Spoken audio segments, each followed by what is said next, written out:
జగన్ కర్నూలు పర్యటనపై టీడీపీ జిల్లా అధ్యక్షురాలు గుడిసె కృష్ణమ్మ తీవ్ర విమర్శలు చేశారు. ఎమ్మెల్యే విరూపాక్షిని పరామర్శించే పేరుతో ప్రజలను ఇబ్బందులకు గురిచేయడం తప్ప ఈ పర్యటనతో జగన్ సాధించిందేమీ లేదని ఆరోపించారు. ఎస్సీ మహిళపై దాడి చేసిన ఎమ్మెల్యేను జగన్ వెనకేసుకు రావడం ఏ రకమైనటువంటి రాజకీయమని ప్రశ్నించారు. స్మగ్లర్లు, గంజాయి బ్యాచ్లకు అండగా నిలుస్తూ రాష్ట్రంలో శాంతి భద్రతలకు విఘాతం కలిగించడమే జగన్ పర్యటన ఉద్దేశం అంటున్న కర్నూలు జిల్లా అధ్యక్షురాలు గుడిసె కృష్ణమ్మతో మా ప్రతినిధి Mastan face to face. Kurnool జిల్లా మాజీ ముఖ్యమంత్రి పర్యటన చాలా ఆసక్తికరంగా మారింది. విరూపాక్షతో సమావేశమయ్యారు. అదేవిధంగా అక్కడ సమస్యలు తెలుసుకున్నారని చెప్పినారు. అదేవిధంగా కూటమి ప్రభుత్వంపై కూడా చాలా విమర్శలు అయితే కనుక గుప్పించిన పరిస్థితి అయితే ఉంది. ఆ అంశాలకు సంబంధించి మనతో జిల్లా అధ్యక్షురాలు గుడిసె కృష్ణమ్మ గారు ఉన్నారు. వారిని అడిగి కొన్ని విషయాలు తెలుసుకునే ప్రయత్నం చేద్దాం. మేడం, నిన్న జగన్మోహన్ రెడ్డి పర్యటన, కూటమి ప్రభుత్వంపై రెడ్డి రాజ్యాంగం నడుస్తుంది, ఇక్కడ ప్రజల మీద అక్రమ కేసులు పెడుతున్నారని చెప్పి కూడా చెప్తున్న పరిస్థితి కనిపిస్తుంది. దీన్ని ఏమంటే ఏదే విధంగా? అందరికీ నమస్కారం అండి. జగన్మోహన్ రెడ్డి గారు ఒకటి తెలుసుకోవాలి. నిజంగా మేము మా కూటమి ప్రభుత్వం, మా చంద్రబాబు నాయుడు గారు అక్రమ కేసులు బనాయించేది అయింటే ఒకటి అర్థం చేసుకోవాలి. ఎమ్మెల్యే గారు ఆ బాధితుల ఇంటికి వెళ్ళాడా, లేకపోతే బాధితులే ఎమ్మెల్యే ఇంటికి వెళ్ళి దౌర్జన్యం చేశారా? ఎమ్మెల్యే గారు శేఖర్ యాదవ్ ఇంటికి వెళ్ళి గూండాలని, ఒక 200 మందిని గూండాలను తీసుకెళ్ళి ఆయన తల పగలు కొట్టి, మళ్ళీ నేమకల్లులోన ఒక దళిత మహిళ ఇంటికి వెళ్ళి అక్కడ చొరబడి అక్కడ ఉన్నటువంటి వస్తువులన్నిటిని ధ్వంసం చేసి అక్కడ ఆ అమ్మాయిని తిట్టి అసభ్య పదజాలంతో తిట్టిన వీడియోలు కూడా బయటకు వస్తున్నాయి. ఇది అక్రమ కేసు ఎలా అవుతుంది? జగన్మోహన్ రెడ్డి గారు ఒక్కసారి ఆలోచన చేయండి. నిజంగా మీ మైండ్ పనిచేస్తుందా, లేదంటే మీరు మీ నాయకులు ఇచ్చిన స్క్రిప్ట్ను పదే చదివి ఏంటి అని మీకు అర్థం చేసుకోవడానికి టైం పట్టింది. మేము నిన్న చూసాం, మీ ప్రెస్ మీట్ని చూసాం. ఎంతసేపు తడబడుతున్నారంటే ఒక సెంటెన్స్ని 3 సార్లు చదువుతున్నారు. దాన్ని బట్టి అర్థమవుతుంది అక్కడ ఏమీ లేదు అనేది. మేడం, పదే ఏదైతే కనుక రెడ్ రాజ్యాంగం బుక్ నడుస్తుంది రాష్ట్రంలో, అదేవిధంగా వెన్నుపోటు పార్టీ అని కూడా నిన్న పదే మీటింగ్లు చెప్పారు. దీన్ని ఏ విధంగా చూస్తారు? వెన్నుపోటు పార్టీ అనేది మేము ఇంతకుముందే క్లియర్గా చెప్పాం. మా చంద్రబాబు నాయుడు గారు ఏ విధంగా వచ్చారు ఏంటనేది.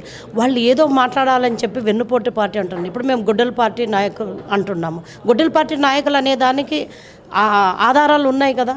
వాళ్ళ సొంత చిన్నాన్ననే గొడ్డలితో వాళ్ళ సొంత చెల్లే చెప్పింది, ఎన్నిసార్లు నరికి అని చెప్పింది.